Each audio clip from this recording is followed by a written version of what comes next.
Welcome to the Black Women's World Podcast. Welcome to Black Women's World, where Black women vibe and thrive together. And if you ain't a Black woman, you'll get to know at least one. Because this Black Women's World, my Black woman's world, is whatever I say it is, simply because I am. So welcome, SistaNistas and SistaNista lovers. We're here for you. Much love and peace. Well, good morning, everybody. Welcome to Peace Place. I am Pastor and Chaplain TracyMac. Peace Place for you, peace place for me, a place of peace where you can be yourself, whoever you are, however you are. I'm so glad you're here. And we get the opportunity to edify, encourage, and educate. And I just played Marette Brown Clark's song, I See Good, because that's what I see. Even when things don't line up the way they should or the way we think they should, it's still going to be good because it won't be over until it's good. There is a saying, it's over. It ain't over till the fat lady sing. Well, she ain't going to sing until God said it's time for it to be over. She can't sing a note until God says otherwise. I missed you all. Our last meeting time, I had so many other great things going on. And then last week, I was blessed to be in Atlanta speaking. And that was a wonderful experience. And I just want to jump off kind of from there because I had two polarizing experiences where I had gone to Atlanta, and that was great. I hope you guys got a chance to watch. If not, I'll share the link and you can do that. And then I had another experience a couple of weeks ago. You know, once you say you're retiring from something, all of a sudden here they come. And I had announced, I think maybe about June or so last year, that I was retiring the one-on-one coaching aspect from my company. And that's official, that's done.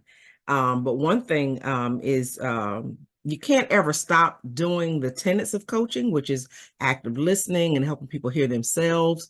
So when it comes to group work and even the style I teach, I'm not a preacher, but you know, when you're in the pulpit, they will say preaching, but in the style, you can't stop using the tenets of active listening, just conversing with people. But when it comes to setting up one-on-one long-term clients or even short-term clients, that doesn't work for me anymore when it comes to my professional life.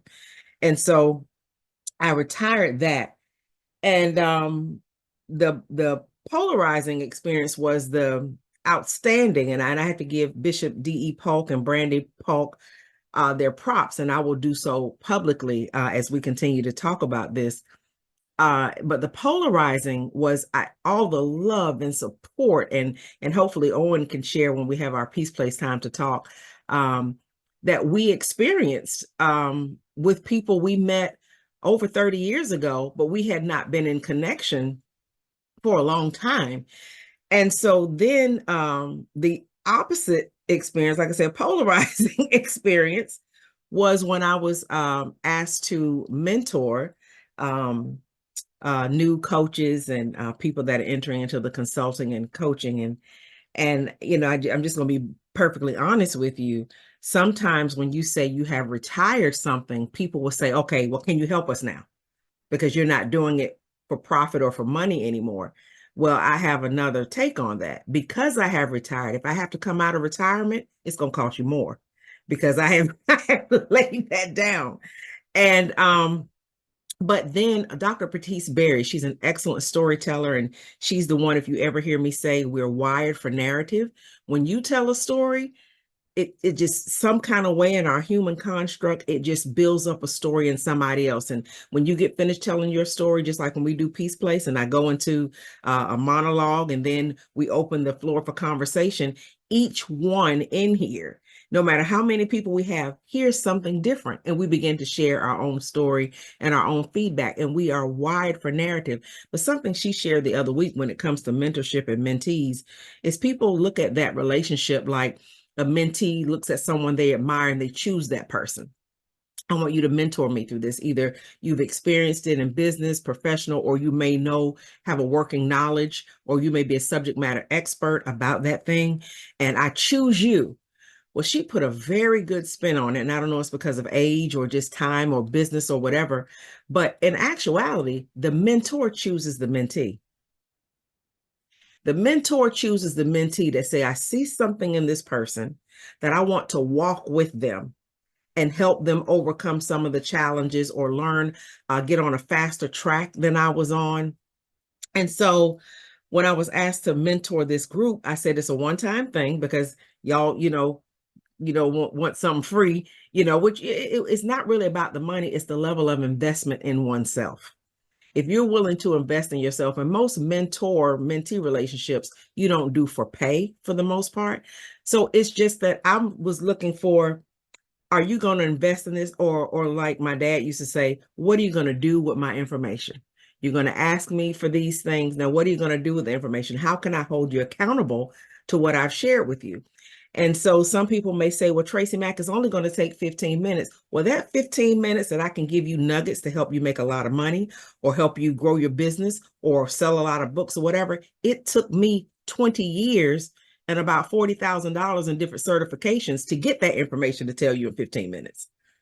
So, it's a lot involved. So when these mentees were coming and they were different ages, but they were all new to consulting and coaching and some clergy, and they begin to say, and I mentioned it on another podcast, but they keep asking the same question, how can I get support?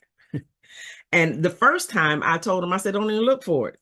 You ain't gonna get it, and that was me talking out of my experiences. You're not gonna necessarily get it from your family. If you do, be very grateful, because this is my story, but other people have very different lived experiences where their family are the ones promoting their business, their product, their service, their books, to the point where it takes them into another income bracket, and they're able to support the family, and the family is able to all eat from the same table by way of that payroll. Well, that's not my lived experience.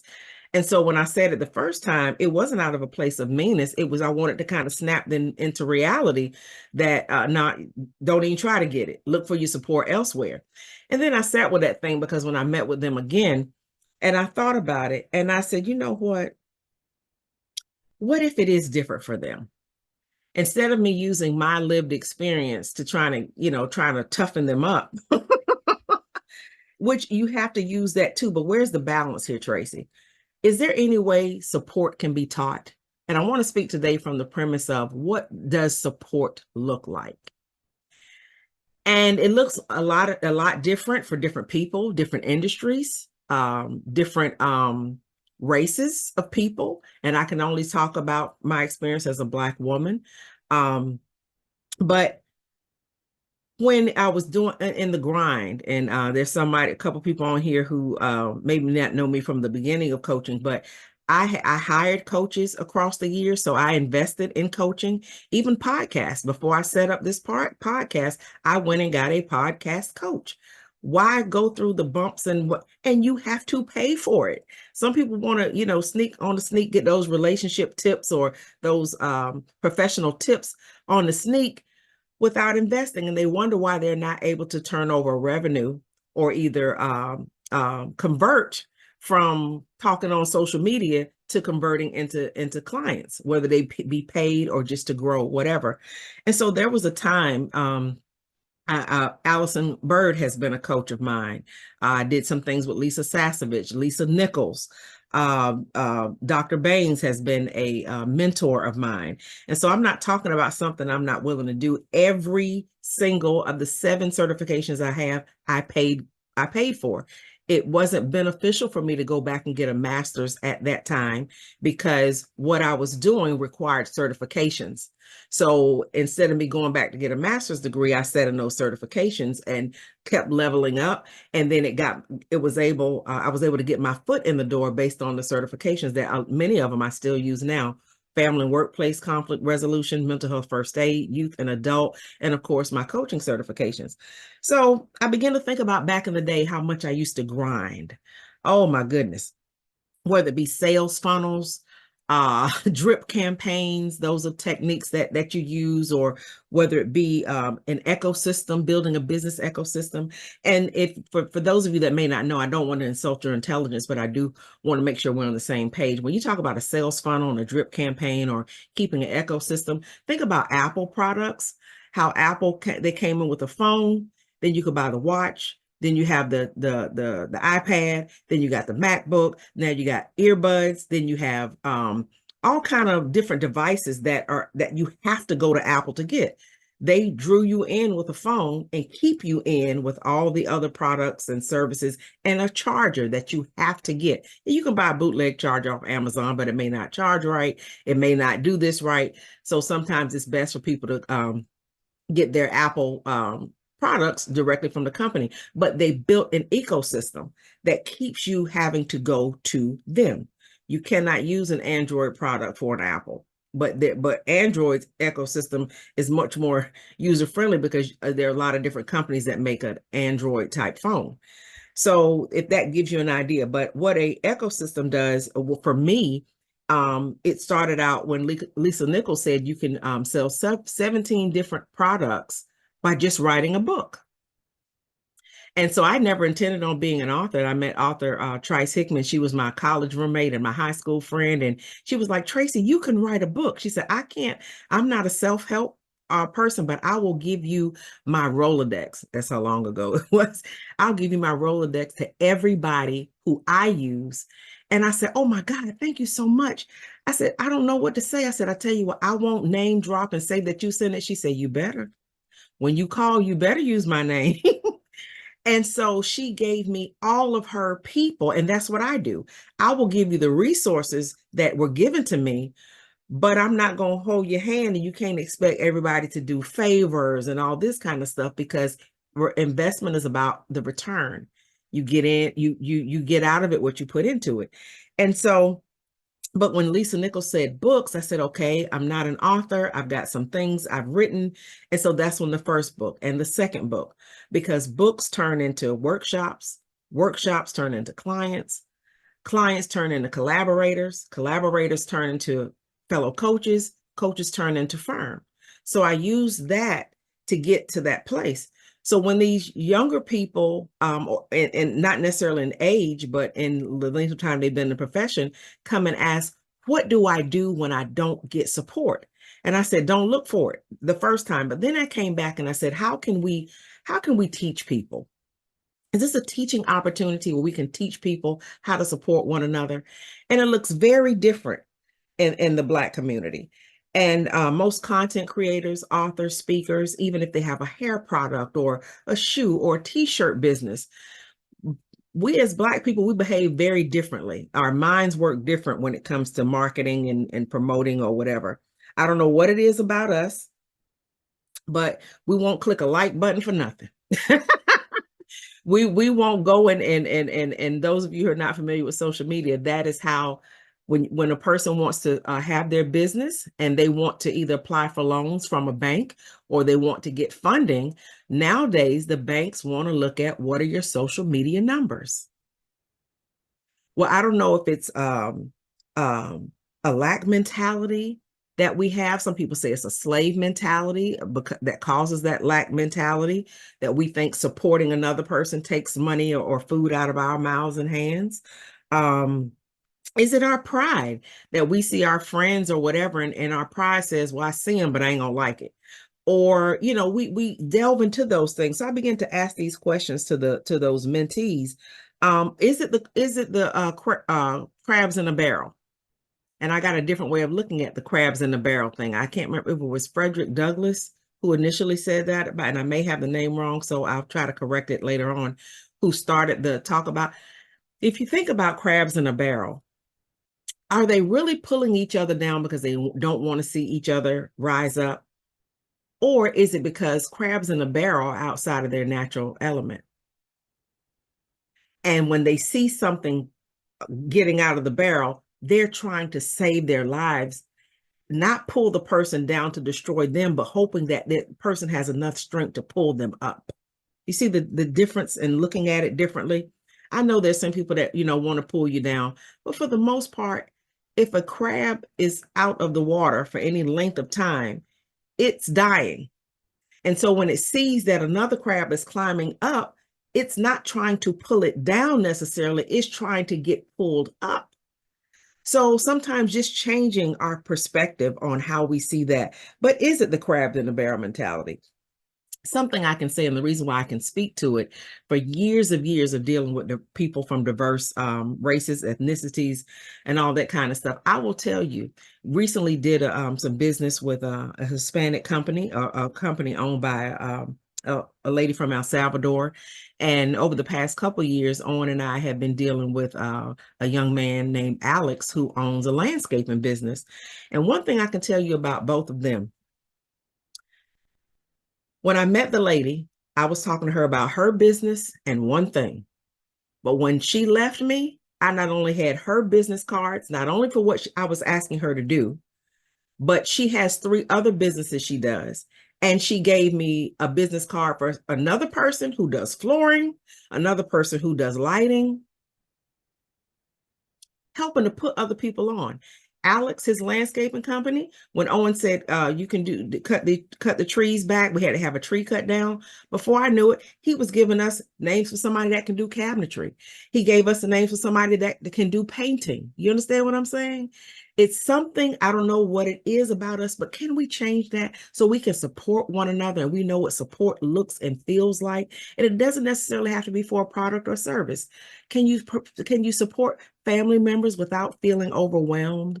Can you ask for support without seeming like you're begging? Can people look at you and not gatekeep?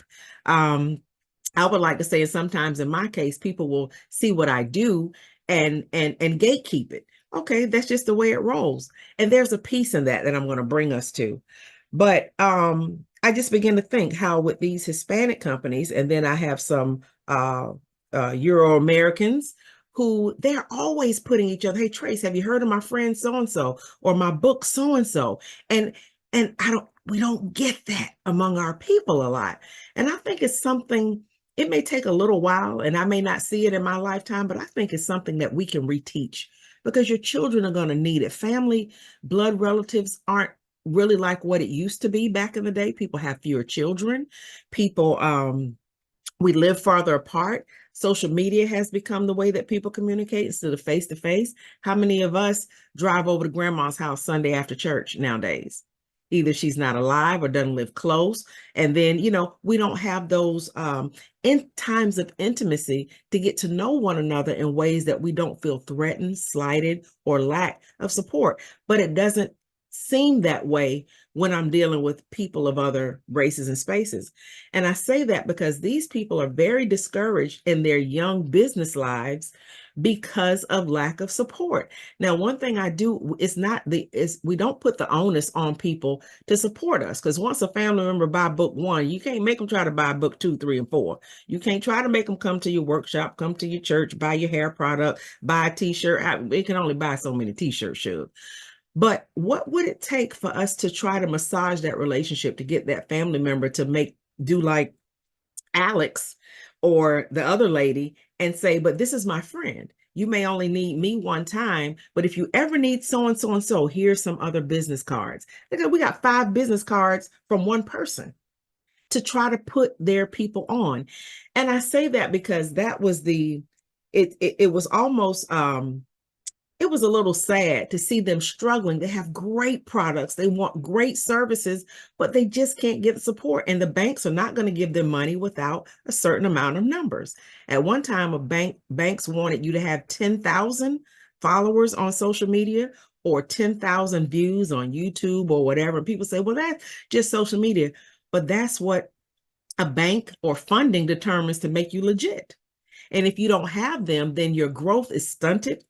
And then if you don't have the support of, you're not getting the monies from the bank, you're not able to get the support from people drawing in business. And I know that when it comes to Peace Place, this may seem a little off, but it's really, really on, because dealing with these people, trying to help them, and maybe we can reteach people what the support look like. Self-discovery allows you to be able to articulate not only who you are, but what you need. To support me, this is what it looks like. and then be able to allow the person to say, well, I can't do that, but I can do this, without you feeling offended or without you feeling like they don't care. And you really need to know who you are so you can articulate what you need, so your relationships, you can have that life exchange with other people. And so when I begin to think about them and kind of how I'm out of the hustle and grind of all of this, even though I do still work and speak and teach, but as far as that aspect, I'm out of the hustle and grind. And one thing that I think helped me, that I relate to them, that I got from Eckhart Tolle. I read his book, A New Earth, back in 2008 when Oprah was allowing satellite book clubs. And I applied to be one, and I got one. And I had 16 people, and there were no two people in that book club that were of the same race or from the same country, or some people had different sexual orientations. And I hosted them at a clubhouse for the duration of the whole book club series. And it was wonderful. But two things I read in the book, and I was just cutting my teeth in the coaching space, was there was a story he tells, and I don't want to tell the story. You can get the book if you would like. It's Eckhart Tolle, A New Earth. But at the end, and you get to a point where you say, you know what, I really don't mind what happens. I don't mind. I don't mind. I really don't mind. Because when you set your affection on things above, and you begin to use your divine imagination to bring things into manifestation, some of this stuff doesn't really matter. Now, you want to put your best foot forward. Like I say, you want to make sure you do your best demonstration. If you have a book, make it excellent. If you have a workshop, make it excellent. Put forth the effort to get people to come or to purchase it. But then you got to sit back in your divine imagination, hopefully from the creation part of it, and then just let God do that thing and detach yourself from the outcome. You go ahead and put your best foot forward. Make sure your work ethic is up to par. Try to get people, as I'm trying to get them now, to maybe go to some of their family members and have those conversations of what support looks like. But at the end of the day, you really don't mind what happens, because you're not attached to trying to force the outcome. You're sitting in the excellence of what God has given you to do. You're having the conversations with the right people. You're investing in yourself, whether it be a coach, a mentor, or a consultant. You're investing in yourself on your job, whether it be upgrading, going to different trainings, whether it be asking some of your above line coworkers how they do what they do. You're doing your due diligence. But at the same time, you get to sit back in your time of quiet, and your time of prayer, and that time that capitalism and patriarchy don't want you to have. You're snatching that time back and say, I'm just going to sit with this thing, and I'm going to be like a child, and I'm going to use my divine imagination and see how God is going to manifest this thing into reality. But I'm going to detach myself from the outcome. And I say that because I had to give you the experience first with the mentees. And as I get ready to close this out, I have to thank Bishop D.E. Paul and his wife, Brandy Paul, for hosting me and Owen in such a way that it was grand. And I tell you, it may not have been meant as much to them as it did us. But when you have gone so long because of the message you speak, whether it be inclusion, or whether it be kingdom, or whether it be me being a coach, starting out being a coach during a time back in 2004 when the Christian world, and even the world altogether, didn't even know what life coaching was. And people said I was selling out to the church because I wasn't delving into my ecclesiastical or my clergy responsibilities as a chaplain or pastor or elder. And they talked about me bad because I said, I got to use this coach thing, this consultant thing. I'm going to use conflict resolution. I'm going to use mental health first aid. And it got so lonely. Oh my God, it got so lonely where you're wondering, am I the only one? Am I the only one saying this and doing this? And then finally you meet a few people, and they say they're not no, we're with you, but then they scared. They scared to, oh, we know, but we can't talk about it in public. We can't, don't tag me in that. Don't tell anybody. Can I come talk to you in private? And then when you see somebody that's not only out there in public, but in a church format, and they welcome you into their church, and everybody, they had a fellowship after the service, and I declare I must have hugged everybody's neck. I mean, just welcoming you. I was telling my dad and Owen, and I was telling my mom, and we'll be praying for my mom too. She's in the hospital, but she's in the best place she needs to be, and they're finding out some what's going on with her. So it's a good thing. It's a good thing.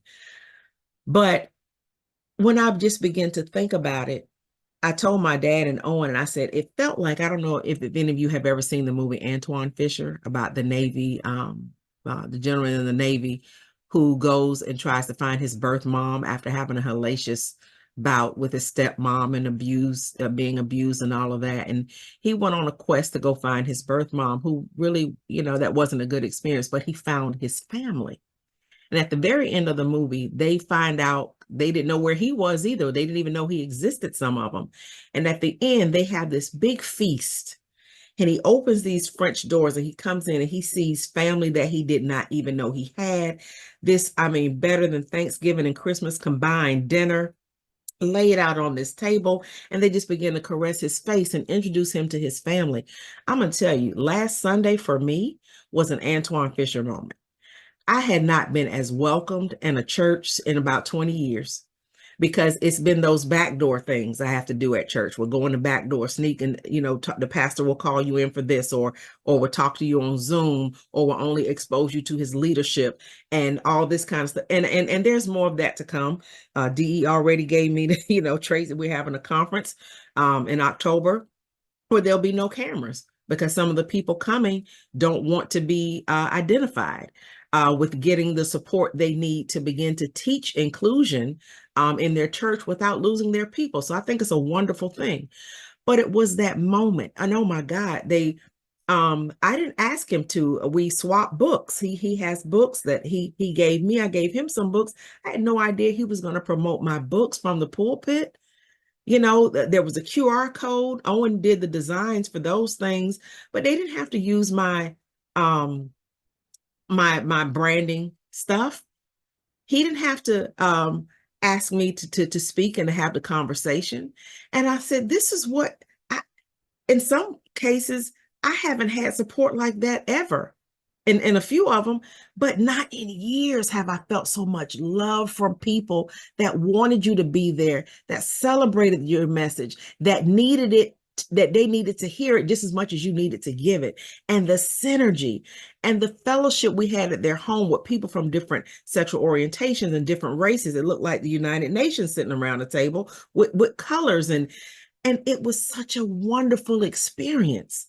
And so that's what shifted my mind to these young people. Instead of telling them, or these people young in their business, instead of telling them, don't look for it. Now that we know it exists, how can we pull that in? How can we massage a situation that people aren't just looking at you, skipping by you, or people aren't just, I always talk about God rhythm, because you can't blame everything on the algorithm. You can't say people don't see nothing on social media algorithms. They see, but how can we massage our relationships that if they support you with just a click, that it doesn't take anything away from them, that everybody's not a lurker and a looker and in community, because that's the conversation I want to get into with Peace Place with us here. When we're in community, what does support look and feel like to you? When do you know you're being supported? And when do you know you're supporting someone else? Are there conversations we need to have to say, support to me looks like this, and I'm vulnerable enough to tell you what I need, and you could be vulnerable enough to tell me if you cannot or cannot supply it, because it may not be something the person can do. Somebody asked me to support them and want to know, can I sell their books? No, I don't have the capacity. If I retired mine, because I didn't take any books with me. I used to tote books all around the country, have books shipped before I got there, bring them on an airplane in another suitcase, pull up with with my car with boxes full of books to set up a book table and all my banners and all that kind of stuff. It ain't in me to do that no more. So I didn't go to Atlanta to sell any books. None whatsoever. But the support for books to be sold, whether anybody buys any or not, is the fact that somebody says, here Tracy's books, just like the Hispanic people did with their cards. I'm standing here in my pulpit, but I'm not afraid to lose anything by promoting what you have. That's self-discovery. I'm not afraid to share my pulpit with you. That's self-discovery, because I trust the God in me that I asked you to come speak. I trust the God in you that what you have to say is going to be needful and necessary. So I have to thank them publicly for a wonderful weekend. What they celebrated Owen's birthday. It was just, we went out, and then when they asked us what we wanted to do, Owen said, I just want to stay here at the house. They complied, and we had a great time at the house. And just when you go from not having inner support at all, being talked about, being lied on, being persecuted by the very same people that will come back in 2 weeks and need your help. And the human says, forgot you, never thought about you. But the God says, go ahead, Tracy, help them, talk to them. And but I have to change my whole shift, everything about me to be there and be present, to show up. But when you do something like that and there's no heavy lifting, you don't have to try to get somebody to do this. And it's just, I'm going to tell you, it's a beautiful thing. But I thank God for allowing me to have 2 totally different experiences within a week or so of each other, and see what support doesn't look like. And these people over here, extremely discouraged, have wonderful products and services that are relevant and needful. But nobody knows they're there because somebody won't click a like, because somebody won't tell somebody about their service or their book. And then to go over here and not expect anybody to tell them about my services or my book, and not feel threatened. That's a whole, so I just thank God for that experience. I thank God for this moment for me to share it with you, and for us to be able to go into conversation about what does support look like to you, especially in community. What does it feel like? And how can we ask for what we need to be vulnerable? And how can we let people know what we have to offer? What capacity do we have? And you have to be vulnerable to do that. And so I want to go into that conversation with Peace Place for as long as time will allow. And until then, I'm TracyMac. I'm grateful, and I love you for real. Much love and peace. Peace Place for me, a virtual connection where the contagious love of God abides and thrives. We are an inclusive community, purposed to enhance and expand spiritual and holistic growth to advance the kingdom of God. We get to enjoy life more abundantly in peace. You are welcome to join Pastor and Chaplain TracyMac in this virtual, interfaith, inclusive, and purpose-filled community. For access to join our virtual meetings on the 2nd and 4th Sundays at 7 a.m. Eastern Standard Time, email us at peace@blackwomensworld.com. That is, peace@blackwomensworld.com. Or visit our website at peaceplaceforme.com. We look forward to seeing you. You've been listening to Black Women's World Podcast, the BWWP, brought to you in part by TracyMac Solutions for Life Institute, coaching and training services. No doubt you have enjoyed being in our world, and it doesn't have to stop here. Head on over to blackwomensworld.com. This is my personal invitation to you to stay connected with me on social media and more. I'd love to see you there, and I'm so grateful you came to be with me here. Invite someone else to join you in our queendom next time, so they can feel the vibe of our tribe of SistaNistas and SistaNista lovers too. Remember to be kind, be authentic, be generous, be excellent, be grateful, and while you're at it, go ahead and be extraordinary, because that's just what SistaNistas do, on purpose, through mission, with passion and compassion. It's a Black woman's world, baby, and you, my SistaNista, are proof. I'm your self-discovery companion, your professional peacemaker, and your host, TracyMac. Wherever you are in the world, may you love and be loved by somebody. Peace.